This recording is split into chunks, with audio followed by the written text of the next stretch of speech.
Goodwill ജംഗ്ഷൻ്റെ മറ്റൊരു വീഡിയോയിലേക്ക് സ്വാഗതം. നിങ്ങൾ ആദ്യമായിട്ടാണ് ചാനൽ കാണുന്നതെങ്കിൽ സബ്സ്ക്രൈബ് ചെയ്യുക, അടുത്തുള്ള ബെൽ ബട്ടൺ ക്ലിക്ക് ചെയ്യുക. നിങ്ങൾക്ക് ഉപകാരപ്രദമാകുന്നുണ്ടെങ്കിൽ മറ്റുള്ളവരിലേക്കും ഷെയർ ചെയ്യുക. കാലിക്കറ്റ് യൂണിവേഴ്സിറ്റി 3rd സെമസ്റ്റർ BBAയുടെ കോർപ്പറേറ്റ് അക്കൗണ്ടിങ്ങിൻ്റെ വളരെ ഇമ്പോർട്ടൻ്റ് ആയ ചാപ്റ്ററായിട്ടുള്ള financial statement of joint stock companies എന്ന് പറയുന്നതിൻ്റെ വീഡിയോ 2 അപ്ലോഡ് ചെയ്തിട്ടുണ്ട്. അപ്പോൾ അതിൽ SOPയിൽ എങ്ങനെയാണ് statement of profit or loss work out ചെയ്യുക, എങ്ങനെയാണ് ബാലൻസ് ഷീറ്റ് വർക്കൗട്ട് ചെയ്യുക, അത്രയും കാര്യങ്ങൾ അടങ്ങുന്നതാണ് ആ 2 വീഡിയോസ്. അപ്പോൾ അത് കാണാത്ത കുട്ടികളുണ്ടെങ്കിൽ അത് കണ്ടതിന് ശേഷം മാത്രം ഈ വീഡിയോ കാണുക. ഈ വീഡിയോ നിങ്ങൾക്ക് ഇഷ്ടപ്പെട്ടിട്ടുണ്ടെങ്കിൽ നിങ്ങൾ ലൈക്ക് ചെയ്യുക, അതുപോലെ തന്നെ നിങ്ങൾ കമൻറ്റ് ചെയ്യുക, നിങ്ങളുടെ ഫ്രണ്ട്സിന് ഷെയർ ചെയ്യുക, സബ്സ്ക്രൈബ് ചെയ്യുക. നമുക്ക് ഫൈനാൻഷ്യൽ സ്റ്റേറ്റ്മെൻറ്റിൽ എങ്ങനെയാണ് അഡ്ജസ്റ്റ്മെൻറ്റ് നമുക്ക് എങ്ങനെ ചെയ്യാം. ആദ്യം നമുക്ക് ഓരോന്നും എക്സാമിന് വരുന്ന ടൈപ്പിലുള്ള അഡ്ജസ്റ്റ്മെൻറ്റുകൾ ഏതൊക്കെയാണെന്ന് നമുക്ക് നോക്കാം. ആ ഓരോ അഡ്ജസ്റ്റ്മെൻറ്റുകൾ നമ്മൾ വരുമ്പോൾ എന്താണ് ചെയ്യേണ്ടത് നമുക്ക് നോക്കിയതിന് ശേഷം അതിൻ്റെ ഒരു പ്രോബ്ലം നമുക്ക് ഡിസ്കസ് ചെയ്യാം. അതിൽ യൂഷ്വലായിട്ട് വരുന്ന കുറച്ച് അഡ്ജസ്റ്റ്മെൻറ്റുകളാണ്. ദ ഫസ്റ്റ് വൺ ക്ലോസിംഗ് സ്റ്റോക്കാണ്. ക്ലോസിംഗ് സ്റ്റോക്ക് നമുക്ക് ക്വസ്റ്റ്യനിൽ തരികയാണെങ്കിൽ നമുക്കറിയാം, ക്ലോസിംഗ് സ്റ്റോക്ക് വരികയാണെങ്കിൽ നമ്മൾ 2 സ്ഥലത്ത് കാണിക്കണം. അതായത് പ്രോഫിറ്റ് ആൻഡ് ലോസിലും കാണിക്കണം, അതുപോലെ തന്നെ ബാലൻസ് ഷീറ്റിലും കാണിക്കണം. പ്രോഫിറ്റ് ആൻഡ് ലോസിലാണെങ്കിൽ നമുക്കറിയാം ചേഞ്ച് ഇൻ ഇൻവെൻട്രി അല്ലേ, ചേഞ്ച് ഇൻ ഇൻവെൻട്രീസ് എന്ന് പറയുന്ന ഹെഡ് നിങ്ങൾ പഠിച്ചിട്ടുണ്ടായിരിക്കും. ആ ചേഞ്ച് ഇൻ ഇൻവെൻട്രീസിലാണ് നമ്മൾ പ്രോഫിറ്റ് ആൻഡ് ലോസ് അക്കൗണ്ടിൽ കാണിക്കേണ്ടത്. ചേഞ്ച് ഇൻ ഇൻവെൻട്രീസ് നമ്മൾ opening stock minus closing stock ചെയ്യുന്ന സ്ഥലത്ത് ആ ക്ലോസിംഗ് സ്റ്റോക്കിൻ്റെ വാല്യൂ നമ്മൾ അവിടെ എഴുതണം. അപ്പോൾ പ്രോഫിറ്റ് ആൻഡ് ലോസിൽ എടുക്കണം, നമ്മൾ ബാലൻസ് ഷീറ്റിലും എടുക്കണം. ബാലൻസ് ഷീറ്റിൽ നമ്മൾ എടുക്കേണ്ടത് എവിടെയാണ്? ബാലൻസ് ഷീറ്റിൽ അസറ്റ് സൈഡിൽ കറണ്ട് അസറ്റ് എന്ന് പറയുന്ന ഹെഡിൽ ഇൻവെൻറ്ററീസ് എന്ന് പറയുന്ന സബ് ഹെഡ് ഉണ്ട്. അവിടെ വേണം നമ്മൾ ക്ലോസിംഗ് സ്റ്റോക്ക് കാണിക്കാനായിട്ട്. അപ്പോൾ അതിന് ജേണൽ എൻട്രി ഇതാണ്. ജേണൽ എൻട്രി എന്ന് ജസ്റ്റ് അറിഞ്ഞ് വെച്ചാൽ മതി. നമ്മൾ പ്രോഫിറ്റ് ആൻഡ് ലോസ് അക്കൗണ്ട് ഇപ്പോൾ ട്രയൽ ബാലൻസിൽ മാത്രമാണ് നമുക്ക് ക്ലോസിംഗ് സ്റ്റോക്ക് ട്രയൽ ബാലൻസ് തരാതെ. ജനറലി ക്ലോസിംഗ് സ്റ്റോക്ക് നമുക്ക് തരുന്നത് എവിടെയായിരിക്കും? അഡ്ജസ്റ്റ്മെൻറ്റിലായിരിക്കും തരിക. ആ അഡ്ജസ്റ്റ്മെൻറ്റിൽ തരുമ്പോഴാണ് നമ്മൾ പ്രോഫിറ്റ് ആൻഡ് ലോസ് അക്കൗണ്ടിലും കാണിക്കണം, അതുപോലെ തന്നെ ബാലൻസ് ഷീറ്റിലും കാണിക്കണം. അതിന് ജേണൽ എൻട്രിയാണ് closing stock account debtor to statement of profit and loss. നിങ്ങൾ ആകെ ഒരു കാര്യം മാത്രം അറിഞ്ഞു വെച്ചാൽ മതി. ക്ലോസിംഗ് സ്റ്റോക്ക് ക്വസ്റ്റ്യൻ അഡ്ജസ്റ്റ്മെൻറ്റിൽ തന്നാൽ നിങ്ങൾ 2 പ്ലേസിൽ എടുക്കുക. ഒന്ന് സ്റ്റേറ്റ്മെൻറ്റ് ഓഫ് പ്രോഫിറ്റ്, രണ്ടും കൂടി വരയ്ക്കുന്ന പ്രോബ്ലം ആണെങ്കിൽ കേട്ടോ. സ്റ്റേറ്റ്മെൻറ്റ് ഓഫ് പ്രോഫിറ്റ് ആൻഡ് ലോസിൽ നമ്മൾ ചേഞ്ച് ഇൻ ഇൻവെൻട്രീസ് എന്ന് പറയുന്ന ഹെഡിനകത്ത് opening stock minus closing stock ചെയ്യുന്ന സ്ഥലത്ത് ക്ലോസിംഗ് സ്റ്റോക്ക് എടുക്കുക. അതുപോലെ തന്നെ ബാലൻസ് ഷീറ്റ് പ്രിപ്പയർ ചെയ്യുമ്പോൾ നമ്മൾ അസറ്റ് സൈഡിൽ കറണ്ട് അസറ്റ് എന്ന് പറയുന്ന ഹെഡിൽ ഇൻവെൻട്രീസ് എന്ന് പറയുന്ന ഹെഡിൽ കാണിക്കാം. ഇതാണ് ഫസ്റ്റ് അഡ്ജസ്റ്റ്മെൻറ്റ്. സെക്കൻഡ് അഡ്ജസ്റ്റ്മെൻ്റ് ആണ് ഔട്ട്സ്റ്റാൻഡിങ് എക്സ്പെൻസസ്. എന്താണ് ഔട്ട്സ്റ്റാൻഡിങ് എക്സ്പെൻസ് പറഞ്ഞാൽ? Outstanding expense are those expenses which remain unpaid at the end of accounting period. അതായത് ഔട്ട്സ്റ്റാൻഡിങ് എക്സ്പെൻസ് പറഞ്ഞിട്ടുണ്ടെങ്കിൽ ഇത് നമ്മൾ ഒരു ഇയർ എൻഡിങ് ആയിട്ടും, അതായത് ഇയറിൻ്റെ അവസാനമായിട്ട് നമ്മൾ അടയ്ക്കാത്ത എക്സ്പെൻസിനെയാണ് ഔട്ട്സ്റ്റാൻഡിങ് എക്സ്പെൻസസ് എന്ന് പറയുക. അപ്പോൾ നമ്മൾ അതെങ്ങനെയാണ് ട്രീറ്റ്മെൻറ്റ് ചെയ്യുക? അതിന് ജേണൽ എൻട്രി നമുക്ക് ആദ്യം ഡിസ്കസ് ചെയ്യാം, അതിനുശേഷം അതിൻ്റെ അക്കൗണ്ടിങ് ട്രീറ്റ്മെൻറ്റിലേക്ക് പോകാം. എൻട്രി ഇതാണ്, expenses account debtor to outstanding expenses. അതാണ് journal entry, expenses account debtor to outstanding expenses. ഇപ്പോൾ ഒരു എക്സാമ്പിൾ ഞാൻ പറയുകയാണ്, സാലറി ഔട്ട്സ്റ്റാൻഡിങ് ആണെങ്കിൽ, അല്ലെങ്കിൽ ഔട്ട്സ്റ്റാൻഡിങ് സാലറി ആണെങ്കിൽ, അല്ലെങ്കിൽ സാലറി അൺപെയ്ഡ് എന്നോ അല്ലെങ്കിൽ റെൻറ്റ് ഔട്ട്സ്റ്റാൻഡിങ് എന്നൊക്കെ നമുക്ക് ക്വസ്റ്റ്യനിൽ തരും. അങ്ങനെയാണെങ്കിൽ ഇപ്പോൾ സാലറി ഔട്ട്സ്റ്റാൻഡിങ് ആണെങ്കിൽ എന്തായിരിക്കും ജേണൽ എൻട്രി വരിക? Salary account debtor to outstanding salary. ആ എക്സ്പെൻസിൻ്റെ അവിടെ നിങ്ങൾ സ്പെസിഫൈ ചെയ്യുക, ഏത് എക്സ്പെൻസ് ആണോ നിങ്ങൾ അടയ്ക്കാൻ വിട്ടുപോയിട്ടുള്ളത്, അക്കൗണ്ടിങ് ഇയറിൻ്റെ അവസാനമായിട്ടും അടയ്ക്കാത്ത എക്സ്പെൻസ് ഏതാണ്. അപ്പോൾ സാലറി ആണെങ്കിൽ എക്സ്പെൻസിനോട് സാലറി എന്ന് കൊടുക്കുക, റെൻ്റ് ആണെങ്കിൽ റെൻ്റ് എന്ന് കൊടുക്കുക. അപ്പോൾ ആ എൻട്രി എഴുതി. പിന്നെ അതിൻ്റെ ട്രീറ്റ്മെൻറ്റ് നമുക്ക് നോക്കാം. ഔട്ട്സ്റ്റാൻഡിങ് എക്സ്പെൻസ് നമുക്ക് അഡ്ജസ്റ്റ്മെൻറ്റിൽ തരികയാണെങ്കിൽ it should be added to the concerned expense in the notes to account to be shown in the statement of profit and loss. നമുക്കറിയാം, ഇപ്പോൾ ഒരു എക്സാമ്പിൾ പറയുകയാണെങ്കിൽ സാലറി എവിടെയാണ് നമ്മൾ കാണിക്കുക? സ്റ്റേറ്റ്മെൻറ്റ് ഓഫ് പ്രോഫിറ്റ് ആൻഡ് ലോസിൽ സാലറി നമ്മൾ കാണിക്കുക എംപ്ലോയി ബെനിഫിറ്റ് എക്സ്പെൻസസിലല്ലേ. അപ്പോൾ എംപ്ലോയി ബെനിഫിറ്റ് ഇത് നന്നായിട്ട് ഫോർമാറ്റ് പഠിച്ചവർക്ക് മാത്രമാണ് ഈ ഒരു അഡ്ജസ്റ്റ്മെൻറ്റ് മനസ്സിലാവുള്ളൂ. അതായത് സ്റ്റേറ്റ്മെൻറ്റ് ഓഫ് പ്രോഫിറ്റ് ആൻഡ് ലോസിൻ്റെയും ബാലൻസ് ഷീറ്റിൻ്റെയും ഫോർമാറ്റും അതിൻ്റെ ഹെഡുകളും ഓരോ ഐറ്റംസ് എവിടെയാണ് കൃത്യമായിട്ട് വരിക എന്നുള്ളത് അറിഞ്ഞവർക്ക് മാത്രമേ ഈ ഒരു അഡ്ജസ്റ്റ്മെൻറ്റ് പറയുമ്പോൾ മനസ്സിലാവുള്ളൂ. അപ്പോൾ അതുകൊണ്ട് നിങ്ങൾ എല്ലാവരും ഫോർമാറ്റ് പഠിച്ചതിന് ശേഷം ഇത് കേൾക്കാം കേട്ടോ. അപ്പോൾ അതിൽ ഫസ്റ്റ് അക്കൗണ്ടിങ് ട്രീറ്റ്മെൻറ്റ് ആണ്. ഇപ്പോൾ ഔട്ട്സ്റ്റാൻഡിങ് സാലറി എന്ന ക്വസ്റ്റ്യനിൽ അഡ്ജസ്റ്റ്മെൻറ്റ് തന്നിട്ടുണ്ട്. ഔട്ട്സ്റ്റാൻഡിങ് സാലറി ക്വസ്റ്റ്യനിൽ വരുവാണെങ്കിൽ നമുക്കറിയാം സാലറി ഉണ്ടാവും ക്വസ്റ്റ്യനകത്ത്, ട്രയൽ ബാലൻസിനകത്ത് സാലറി തന്നിട്ടുണ്ടാവും. അതിൻ്റെ അടിയിലാണ് ഔട്ട്സ്റ്റാൻഡിങ് സാലറി എന്ന് പറയുന്ന അഡ്ജസ്റ്റ്മെൻറ്റ് തന്നിട്ടുണ്ടാവുക. അപ്പോൾ സാലറി നമ്മൾ എവിടെ എഴുതുക? എംപ്ലോയി ബെനിഫിറ്റ് എക്സ്പെൻസസിലാണ് സാലറി എഴുതുക.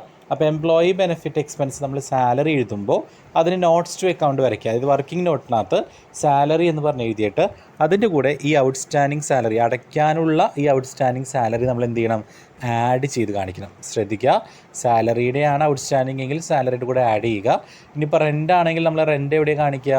അതർ എക്സ്പെൻസസിലല്ലേ കാണിക്കുക. അതായത് എക്സ്പെൻസിൻ്റെ ഹെഡൊക്കെ നിങ്ങൾ മറന്നു പോയിട്ടില്ല എന്ന് വിചാരിക്കുന്നു. Cost of material consumed, purchase of stock in trade എന്നൊക്കെ പറഞ്ഞ കുറേ ഹെഡ് ഉണ്ടല്ലോ. Change in inventory, employee benefit expense, finance cost, depreciation, other expense എന്ന് പറയുന്ന ഹെഡുകൾ അതൊക്കെ നിങ്ങൾ ഓർത്ത് വെച്ചിട്ടുണ്ടെന്ന് വിചാരിക്കുന്നു. അപ്പോൾ റെൻ്റ് ആണെങ്കിൽ റെൻ്റ് നമ്മൾ സാധാരണ കാണിക്കുക അതർ എക്സ്പെൻസസിലാണല്ലോ. അപ്പോൾ റെൻ്റ് ഔട്ട്സ്റ്റാൻഡിങ് ഉണ്ടെങ്കിൽ നമ്മൾ എന്ത് ചെയ്യണം? അതർ എക്സ്പെൻസസിനകത്ത് നമ്മൾ നോട്ട്സ് ടു അക്കൗണ്ട് വരച്ചിട്ട് അവിടെ ആഡ് ചെയ്ത് കാണിക്കുക. ആ ആഡ് ചെയ്ത് കിട്ടിയ ആൻസർ ഇങ്ങോട്ട് സ്റ്റേറ്റ്മെൻറ്റ് ഓഫ് പ്രോഫിറ്റ് ആൻഡ് ലോസിലേക്ക് കാണിക്കുക. ഇനി അഡ്ജസ്റ്റ്മെൻറ്റ് വന്നാൽ ഉറപ്പായിട്ടും അത് ബാലൻസ് ഷീറ്റിൽ കൂടി വരും.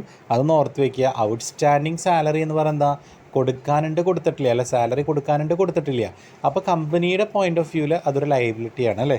അപ്പോൾ അത് എവിടെ കാണിക്കുക? ലയബിലിറ്റീസ് സൈഡിൽ എവിടെ കാണിക്കണം? കറണ്ട് ലയബിലിറ്റീസ് എന്ന് പറയുന്ന ഹെഡിനകത്ത് അതർ കറണ്ട് ലയബിലിറ്റീസിൽ വേണം കാണിക്കാനായിട്ട്. ഇതാണ് ഇതിൻ്റെ ട്രീറ്റ്മെൻറ്റ്.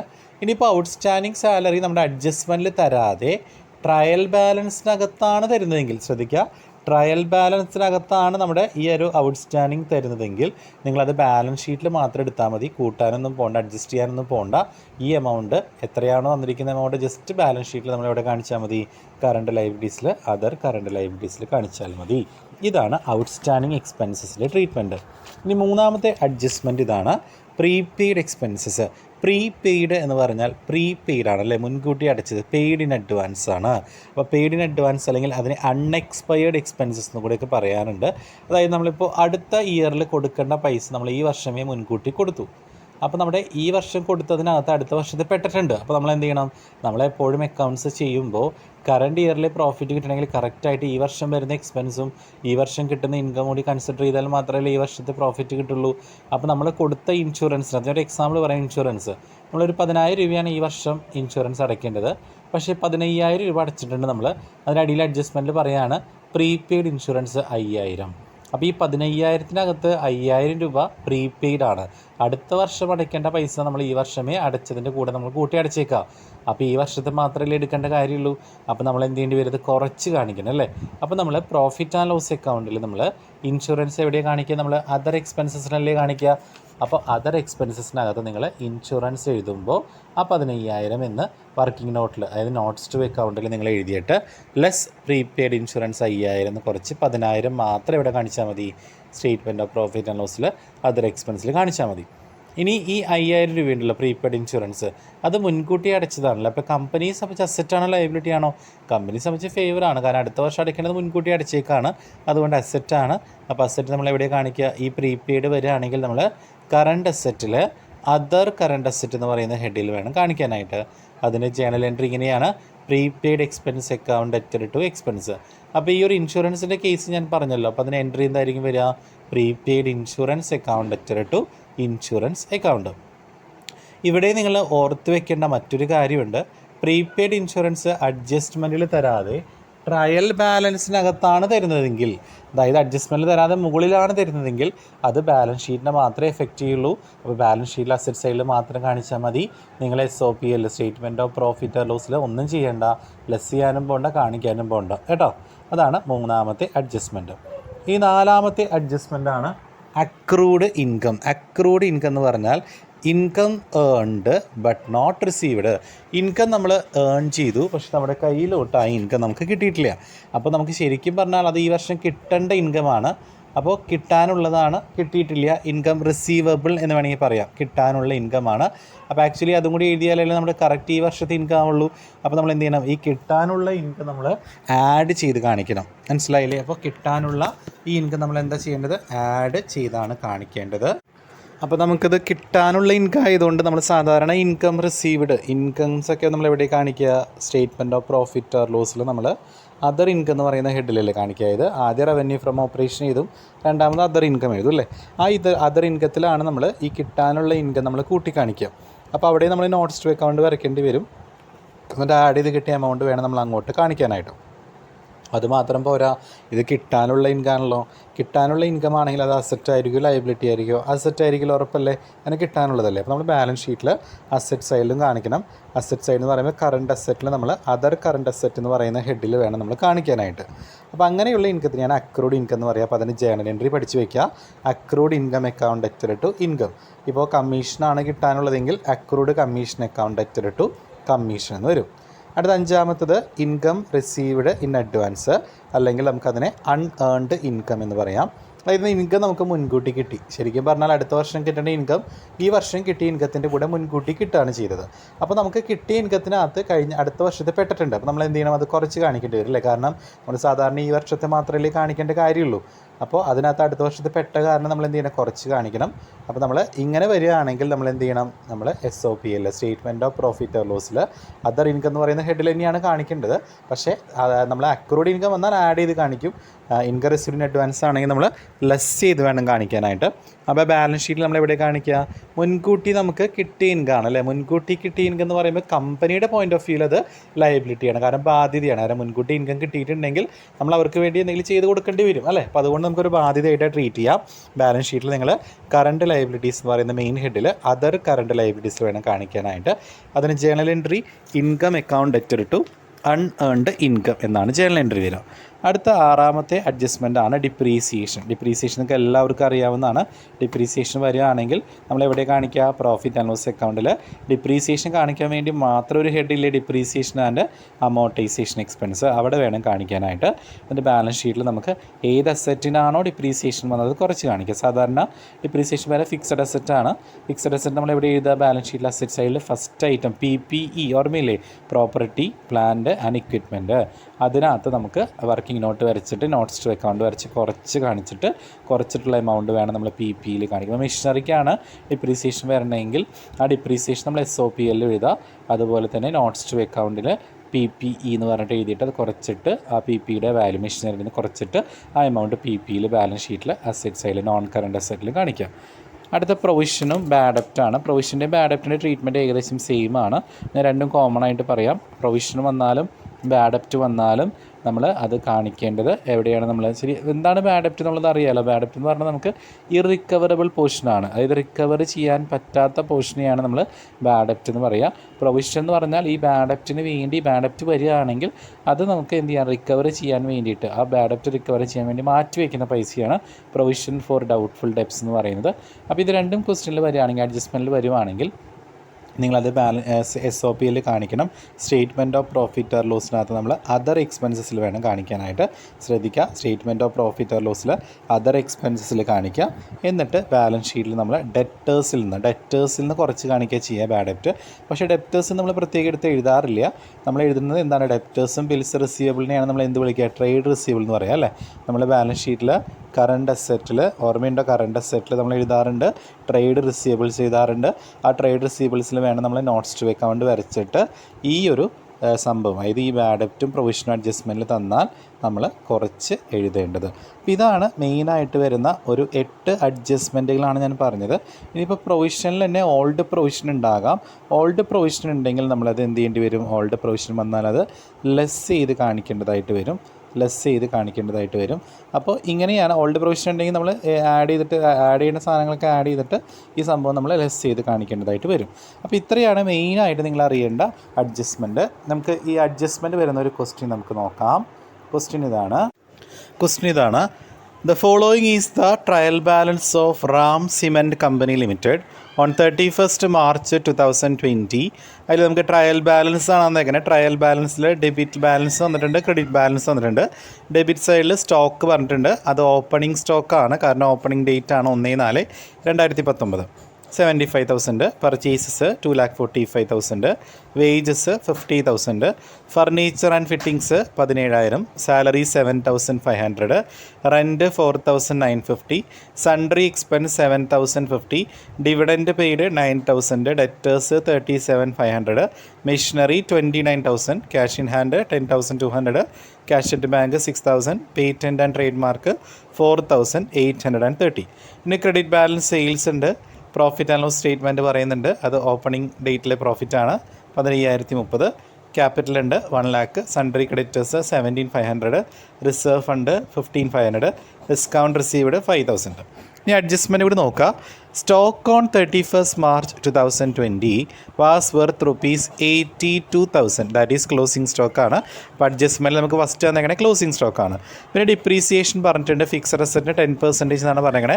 അപ്പോൾ ഫിക്സഡ് അസറ്റ് ഏതൊക്കെയാണെന്ന് നിങ്ങൾക്ക് അറിയണം ക്വസ്റ്റ്യൻ. അതിനൊക്കെ നമ്മൾ 10% ഡിപ്രീസിയേഷൻ വർക്കൗട്ട് ചെയ്യണം.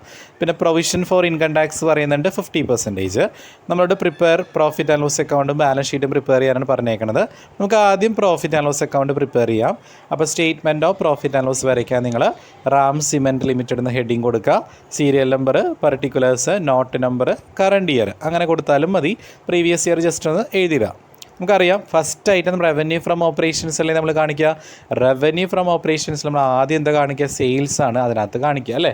അപ്പോൾ സെയിൽസ് കാണിക്കുമ്പോൾ സെയിൽസുമായി ബന്ധപ്പെട്ട എന്തെങ്കിലും എക്സ്പെൻസ് ഉണ്ടെങ്കിൽ, അതായത് എക്സൈസ് ഡ്യൂട്ടിയോ അങ്ങനെ എന്തെങ്കിലും കുറച്ച് കാണിക്കണം. പക്ഷേ ഇവിടെ അതൊന്നുമില്ല, സെയിൽസ് മാത്രമേ ഉള്ളൂ. സെയിൽസ് 3,50,000 ആണ്. അപ്പോൾ ആ 3,50,000 കാണിച്ചു. നെക്സ്റ്റ് അതർ ഇൻകം ആണ്. അതർ ഇൻകം എന്ന് പറയുമ്പോൾ എന്തെങ്കിലും റിസീവ്ഡുകൾ ക്വസ്റ്റ്യൻ ഉണ്ടെങ്കിൽ, റിസീവ്ഡ് എല്ലാം ക്രെഡിറ്റിലാണ് തരിക കേട്ടോ. അതായത് ട്രയൽ ബാലൻസിൽ ക്രെഡിറ്റിലാണ് റിസീവ്ഡുകൾ തരിക. അപ്പോൾ അതിനകത്ത് ഡിസ്കൗണ്ട് റിസീവ്ഡ് ഉണ്ട്, അത് മാത്രമേ ഉള്ളൂ. അപ്പോൾ നമുക്ക് എന്ത് ചെയ്യാം? അതെടുത്ത് എഴുതാം. ഇവിടെ അക്രൂഡ് ഇൻകം ഒന്നും ഇല്ല അഡ്ജസ്റ്റ്മെൻ്റ് ആയിട്ട്. അപ്പോൾ നമുക്കത് മാത്രം എഴുതിയാൽ മതി. 5,000 എഴുതി. ടോട്ടൽ ചെയ്തപ്പോൾ നമുക്ക് ടോട്ടൽ റവന്യൂ കിട്ടി 3,55,000. നെക്സ്റ്റ് എക്സ്പെൻസസ് സെക്ഷനാണ്. എക്സ്പെൻസിൽ ആദ്യം നമ്മൾ കോസ്റ്റ് ഓഫ് മെറ്റീരിയൽ കൺസ്യൂംഡ് ആണ് എഴുതുക. പക്ഷേ ഈ ക്വസ്റ്റ്യനിൽ അത് ഇല്ലാത്തത് കൊണ്ട് അവർ എഴുതിയിട്ടില്ല. നിങ്ങൾക്ക് വേണമെങ്കിൽ വെറുതെ കോസ്റ്റ് ഓഫ് മെറ്റീരിയൽ കൺസ്യൂംഡ് എന്ന് പറഞ്ഞ് എഴുതിയിട്ട് ഡാഷ് ഇട്ട് വയ്ക്കാം. നെക്സ്റ്റ് പർച്ചേസസ് ആണ്. പർച്ചേസ് ക്വസ്റ്റ്യനിൽ വന്നിട്ടുണ്ട് 2,45,000. അടുത്തത് ചേഞ്ച് ഇൻ ഇൻവെൻട്രീസ് ആണ്. ചേഞ്ച് ഇൻ ഇൻവെൻട്രി ഇങ്ങനെ കാണാം. ഓപ്പണിംഗ് സ്റ്റോക്കിൽ നിന്ന് ക്ലോസിംഗ് സ്റ്റോക്ക് കുറയ്ക്കുക. ഓപ്പണിംഗ് സ്റ്റോക്ക് 75,000 ആണ്, ക്ലോസിംഗ് സ്റ്റോക്ക് 82,000 ആണ്. അപ്പോൾ 75,000 മൈനസ് 82,000 ചെയ്യുക. നമുക്ക് നെഗറ്റീവാണ് കിട്ടുക. ബ്രാക്കറ്റിൽ 7,000. ഇവിടെ ഒരു ക്ലോസിംഗ് സ്റ്റോക്കാണ് ആദ്യം ചെയ്തേക്കുന്നത്. നിങ്ങൾ ഫോർമാറ്റ് പ്രകാരം ഓപ്പണിംഗ് സ്റ്റോക്ക് ആദ്യം എഴുതിയാൽ മതി. ഓപ്പണിംഗ് സ്റ്റോക്കിൽ നിന്ന് ക്ലോസിംഗ് സ്റ്റോക്ക് കുറയ്ക്കുക. അപ്പോൾ 75,000 നിന്ന് 82,000 കുറയ്ക്കുമ്പോൾ നെഗറ്റീവ് ഫിഗർ വരും. നെഗറ്റീവ് ആണെങ്കിൽ ജസ്റ്റ് ബ്രാക്കറ്റിൽ എഴുതി വയ്ക്കുക കേട്ടോ. അടുത്തതാണ് എംപ്ലോയി ബെനിഫിറ്റ് എക്സ്പെൻസ് ആണ്. എംപ്ലോയിക്ക് ബെനിഫിറ്റ് ഉണ്ടാക്കുന്നത് എന്തൊക്കെയാണ്? ഇതിനകത്ത് വേജസ് ഉണ്ട്, സാലറീസ് ഉണ്ട്. വേജസും സാലറീസ് അതിനകത്ത് പെടും. പിന്നെ ഒന്നുമില്ല. ഈ 2 ഐറ്റംസാണ് എംപ്ലോയി ബെനിഫിറ്റ് എക്സ്പെൻസ്. അപ്പോൾ ഒന്നിൽ കൂടുതൽ ഐറ്റം ഉണ്ടെങ്കിൽ നമ്മൾ ഉറപ്പായിട്ടും എന്ത് വരയ്ക്കേണ്ടി വരും? നോട്ട്സ് ടു അക്കൗണ്ട് വരയ്ക്കണം. അപ്പോൾ നിങ്ങൾ നോട്ട് നമ്പർ 1 എന്ന് കൊടുത്തിട്ട് അടിയിൽ എംപ്ലോയി ബെനിഫിറ്റ് എക്സ്പെൻസസ് എന്ന് പറഞ്ഞിട്ട് നോട്ട്സ് ടു അക്കൗണ്ട് കൊടുക്കുക. 50,000 7,500 കൂട്ടിയിട്ട് 57,500 കിട്ടും. അതിങ്ങോട്ട് പോസ്റ്റ് ചെയ്യുക.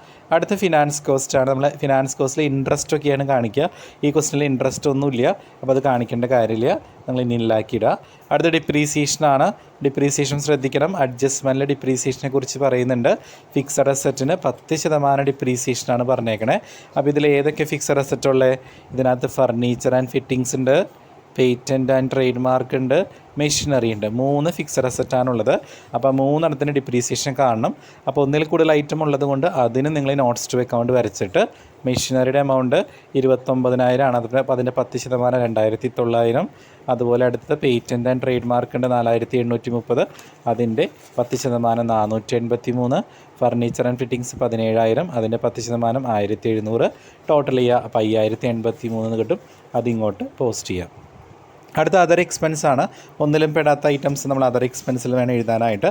അപ്പോൾ അതർ എക്സ്പെൻസിൽ എന്തൊക്കെയാണ്? അതിനകത്ത് റെൻറ്റ് നമ്മൾ എടുത്തിട്ടില്ല, സൺട്രി എക്സ്പെൻസ് എടുത്തിട്ടില്ല. അപ്പോൾ ആ 2 ഐറ്റംസാണ് അതിനകത്ത് വരുന്നത്. ഈ ഡിവിഡൻറ്റ് പെയ്ഡ് എന്ന് പറഞ്ഞാൽ നമ്മൾ ഡിവിഡൻറ്റ് കൊടുക്കുന്നത് നമ്മളെ സംബന്ധിച്ചൊരു എക്സ്പെൻസ് ആയിട്ട് നമുക്ക് പറ്റില്ല. കാരണം നമുക്കൊരു അറിയാമല്ലോ, നമ്മൾ ഡിവിഡൻറ്റ് കൊടുക്കുന്നത് ആ ഷെയറിന് നമ്മൾ കൊടുക്കുന്ന ഒരു പോർഷനാണ്. അപ്പോൾ ഡിവിഡൻറ്റ് പെയ്ഡ് വരികയാണെങ്കിൽ ബാലൻസ് ഷീറ്റിൽ നിങ്ങൾ കൺസിഡർ ചെയ്താൽ മതി. ഡിവിഡൻറ്റ് പെയ്ഡ് ഒരു എക്സ്പെൻസ് ആയിട്ട് നിങ്ങൾ കാണിക്കേണ്ട കാര്യമില്ല. അപ്പോൾ ഇൻ കേസ് അങ്ങനെ കാണിക്കുന്നുണ്ടെങ്കിൽ ജസ്റ്റ് കാണിക്കാൻ കുഴപ്പമില്ല. അതർ ഇൻകം പറഞ്ഞാൽ ഡിസ്കൗണ്ട് റിസീവ്ഡ് എന്നായിരുന്നു കേട്ടോ. ഞാനപ്പോൾ ഡിവിഡൻറ്റ് എന്നാണ് പറഞ്ഞു തോന്നുന്നു അല്ലേ. ഡിസ്കൗണ്ട് റിസീവ്ഡാണ് അതർ ഇൻകത്തിൽ വരുന്നത്. അപ്പോൾ ഇവിടെ നമുക്ക് ഡിവിഡൻറ്റ് പെയ്ഡ് കൺസിഡർ ചെയ്യേണ്ടത് ഞാൻ എവിടെ എടുക്കാമെന്ന് ഞാൻ പറഞ്ഞുതരാം. അപ്പോൾ റെൻറ്റും സൺട്രി എക്സ്പെൻസാണ് ഇവിടെ ഉള്ളത്. അപ്പോൾ അതർ എക്സ്പെൻസസിനകത്ത് നിങ്ങൾ റെൻറ്റ് 2 ഐറ്റം ഉള്ളത് കൊണ്ട് ഇവിടെ നിങ്ങൾ നോട്ട്സ് ടു അക്കൗണ്ട് വരയ്ക്കേണ്ടി വരും. Rent 4,950, sundry expense 7,050. ടോട്ടൽ ചെയ്യുക 12,000 കിട്ടും. അതിങ്ങോട്ട് പോസ്റ്റ് ചെയ്യുക. അപ്പോൾ എല്ലാം കഴിഞ്ഞാൽ നമുക്ക് ടോട്ടൽ ചെയ്യാം. ഇനി ടോട്ടൽ എക്സ്പെൻസ് എല്ലാം കൂടി കൂട്ടുമ്പോൾ നമുക്ക് 3,12,583 കിട്ടും. ടോട്ടൽ ഇൻകം 3,55,000 അല്ലേ. അപ്പോൾ പ്രോഫിറ്റ് എങ്ങനെ കണ്ടുപിടിക്കുക? പ്രോഫിറ്റ് കാണാൻ മൊത്തം ഇൻകത്തിൽ നിന്ന് മൊത്തം എക്സ്പെൻസ് കുറയ്ക്കുക. അപ്പോൾ നമുക്ക് 42,417 കിട്ടും. അതാണ് പ്രോഫിറ്റ് ബിഫോർ ടാക്സ്. ഈ ക്വസ്റ്റ്യനിൽ ടാക്സ് കൊടുക്കാൻ പറഞ്ഞ അഡ്ജസ്റ്റ്മെൻറ്റിൽ പ്രൊവിഷൻ ഫോർ ടാക്സേഷൻ 50% എന്നാണ് പറഞ്ഞേക്കണേ. അപ്പോൾ ഈ കിട്ടിയ പ്രോഫിറ്റിൻ്റെ 50% എടുത്താൽ മതി. അത് കുറച്ച് കിട്ടുന്ന ആൻസറാണ് പ്രോഫിറ്റ് ആഫ്റ്റർ ടാക്സ്. ഇനി നമുക്ക് എന്ത് ചെയ്യാം? ബാലൻസ് ഷീറ്റ് പ്രിപ്പയർ ചെയ്യാം. ബാലൻസ് ഷീറ്റ് വരച്ചിട്ട് നിങ്ങൾ ആദ്യം ലയബിലിറ്റീസാണ്. ലയബിലിറ്റീസിൽ 3 heading: equity, non current liability, current liability. നമുക്ക് ആദ്യം ഇക്വിറ്റി എഴുതാം. ഇക്വിറ്റിയിൽ നിങ്ങൾ ഷെയർ ക്യാപിറ്റലാണ് എഴുതേണ്ടത്. ഷെയർ ക്യാപിറ്റൽ വേണമെങ്കിൽ നിങ്ങൾ ഉറപ്പായിട്ടും ഒരു നോട്ട്സ് വെറുതെ വരച്ച് വെച്ചോളൂ. ഒരു ഐറ്റം ഉള്ളുവെങ്കിൽ പോലും നിങ്ങൾ നോട്ട്സ് വരച്ചോളൂ ഫസ്റ്റ്. അപ്പോൾ അടുത്ത നോട്ട്സ് വരയ്ക്കുമ്പോൾ കണ്ടിന്യൂസ് നമ്പർ കൊടുക്കണം. നമ്മൾ ഓൾറെഡി പ്രോഫിറ്റ് ആൻഡ് ലോസിൽ 3 നോട്ട്സ് വരച്ചിരുന്നു. അപ്പോൾ ഇനി അടുത്ത നോട്ട്സ് വരുമ്പോൾ 4 കൊടുത്തിട്ട് വേണം നിങ്ങൾ വരയ്ക്കാനായിട്ട്. അപ്പോൾ 4 ഇക്വിറ്റി ഷെയർ ക്യാപിറ്റലാണ്, 1 lakh ആണ്. അതിങ്ങോട്ട് പോസ്റ്റ് ചെയ്തു. അടുത്തത് അതർ ഇക്വിറ്റിയാണ്. അതർ ഇക്വിറ്റിക്കകത്ത് റിസർവ്സ് ആൻഡ് സർപ്ലസിലെ നമ്മൾ എഴുതാം. അത് നന്നായിട്ട് ശ്രദ്ധിക്കാൻ. അതിൽ ഒന്നിൽ കൂടുതൽ ഐറ്റംസ് എന്തായാലും ഉണ്ടാവും. അതെന്തായാലും നോട്ട്സ് ടു അക്കൗണ്ട് നിങ്ങൾ വരയ്ക്കണം. അപ്പോൾ അടുത്ത നോട്ട്സ് 5 ആണ്. റിസർവ്സ് ആൻഡ് സർപ്ലസിൽ നമുക്ക് ആദ്യം എന്ത് ചെയ്താൽ റിസർവ് ആണ് എഴുതേണ്ടത്. അപ്പോൾ ഈ ക്വസ്റ്റിനിൽ നിങ്ങൾ റിസർവ് ഉണ്ടോ? റിസർവ് ഫണ്ട് ഉണ്ട് അല്ലേ. 15,500 ഉണ്ട്. ഇനി അടുത്ത സർപ്ലസ് ആണ്. സർപ്ലസ് കഴിഞ്ഞ വർഷത്തെ പ്രോഫിറ്റ് 15,030 ഉണ്ട്. ഈ വർഷത്തെ പ്രോഫിറ്റ് ആഡ് ചെയ്യുക. ഈ വർഷത്തെ പ്രോഫിറ്റ് എന്ന് പറഞ്ഞാൽ നമുക്ക് ഇപ്പോൾ കിട്ടിയ സ്റ്റേറ്റ്മെൻറ്റ് ഓഫ് പ്രോഫിറ്റ് ആൻഡ് ലോസിൽ കിട്ടിയ ആൻസർ ഇല്ലേ 21,208. അത് ആഡ് ചെയ്യുക. അതിൽ നിന്ന് വേണം ഡിവിഡൻറ്റ് കൊടുക്കാൻ. അത് പ്രത്യേകം ശ്രദ്ധിക്കുക. അപ്പോൾ ഈ കിട്ടിയ ആൻസറിൽ നിന്ന് വേണം നിങ്ങൾ ഡിവിഡൻറ്റ് കൊടുക്കാനായിട്ട്. അപ്പോൾ ഡിവിഡൻറ്റ് കുറച്ച് കാണിക്കുക. ഇപ്പോൾ ഡിവിഡൻറ്റ് നിങ്ങളവിടെ എക്സ്പെൻസിൽ എഴുതിയാലും നിങ്ങൾക്ക് ആൻസർ കറക്റ്റായിട്ട് തന്നെ കിട്ടുള്ളൂ. ഇപ്പോൾ അങ്ങനെ തെറ്റ് പറ്റിയതുകൊണ്ട് പ്രശ്നമൊന്നുമില്ല. ബാലൻസ് ഷീറ്റ് ടാലി ആവാതൊന്നും ഇരിക്കില്ല കേട്ടോ. അപ്പോൾ ഡിവിഡൻറ്റ് പെയ്ഡ് നിങ്ങൾ അതർ എക്സ്പെൻസിൽ എടുത്താലും കറക്റ്റായിട്ട് തന്നെ ആൻസർ കിട്ടുള്ളൂ കേട്ടോ. ആ ഒരു കോൺസെപ്റ്റിൽ എടുത്താലും കറക്റ്റ് ആയിരിക്കും. അപ്പോൾ നമ്മുടെ പ്രോഫിറ്റ് രണ്ടും കൂടി കൂട്ടി കിട്ടിയ പ്രോഫിറ്റ് നമ്മൾ ഡിവിഡൻറ്റ് കൊടുത്തു.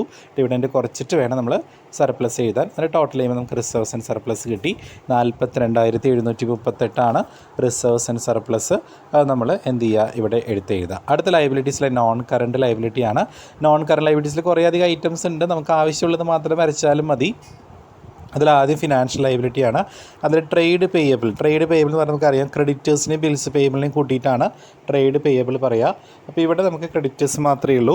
ക്രെഡിറ്റേഴ്സ് 17,500 ആണ്. അപ്പോൾ അത് കാണിക്കുക, 17,500 കാണിക്കുക. ഇനി അടുത്ത പ്രൊവിഷനാണ്. പ്രൊവിഷൻ ഞാനത് പ്രോഫിറ്റ് ആൻഡ് ലോസ് പറഞ്ഞപ്പോൾ ഞാൻ പറഞ്ഞിരുന്നു. പ്രൊവിഷൻ എന്ന് പറഞ്ഞാൽ സ്പെസിഫിക് പ്രൊവിഷൻ ആണെങ്കിൽ അത് നമ്മുടെ ലോങ് ടേം ലയബിലിറ്റിയും അതുപോലെ തന്നെ എന്തെങ്കിലും പർട്ടിക്കുലറായിട്ടുള്ള വെറുതെ പ്രൊവിഷൻ എന്ന് പറയുകയാണെങ്കിൽ അത് ഷോർട്ട് ടേം ആണ്. അപ്പോൾ ഇവിടെ നമുക്ക് പ്രൊവിഷൻ വന്നിട്ടുള്ളത് ഷോർട്ട് ടേം പ്രൊവിഷനാണ്. ആ ഷോർട്ട് ടേമിൽ എഴുതിയാലും ലോങ് ടേമിൽ എഴുതിയാലും കുഴപ്പമൊന്നുമില്ല. നിങ്ങളത് തെറ്റൊന്നും വരില്ല. കാരണം എന്ന് വെച്ചിട്ടുണ്ടെങ്കിൽ അത് ടാലി ആവും. കാരണം ഒരു സൈഡ് ലൈനിലേ കാണിക്കുന്നത്.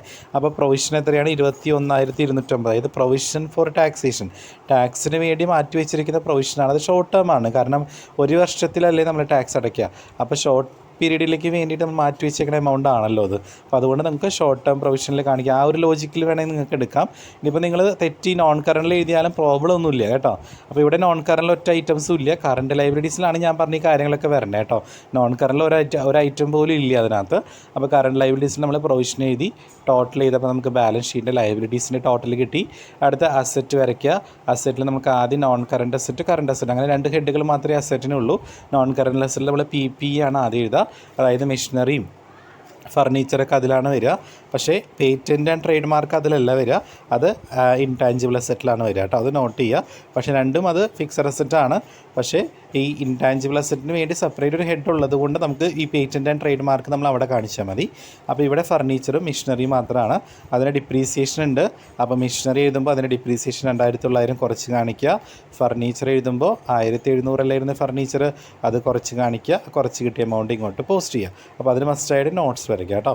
അടുത്ത അതർ ഇൻടാഞ്ചിബിൾ അസറ്റാണ്. അതിലാണ് നമ്മുടെ എന്ത് വരിക? Other patent and trade mark വരിക. അതിന് ഡിപ്രീസിയേഷൻ ഉണ്ട്, കുറച്ചിട്ട് ഇങ്ങോട്ട് പോസ്റ്റ് ചെയ്യുക. അടുത്ത് നമ്മുടെ നോൺ കറണ്ട് അസറ്റ് കഴിഞ്ഞു. കറണ്ട് അസറ്റാണ്. കറണ്ട് അസറ്റിൽ നമ്മൾ ആദ്യം എഴുതേണ്ട ഐറ്റം ഇൻവെൻട്രി ആണ്. ഇൻവെൻട്രീസ് എന്ന് പറഞ്ഞാൽ നമ്മുടെ അഡ്ജസ്റ്റ്മെൻറ്റിൽ വന്നിരിക്കുന്ന ക്ലോസിംഗ് സ്റ്റോക്ക് 2 സ്ഥലത്ത് കാണിക്കണമെന്ന് ഞാൻ പറഞ്ഞിരുന്നു.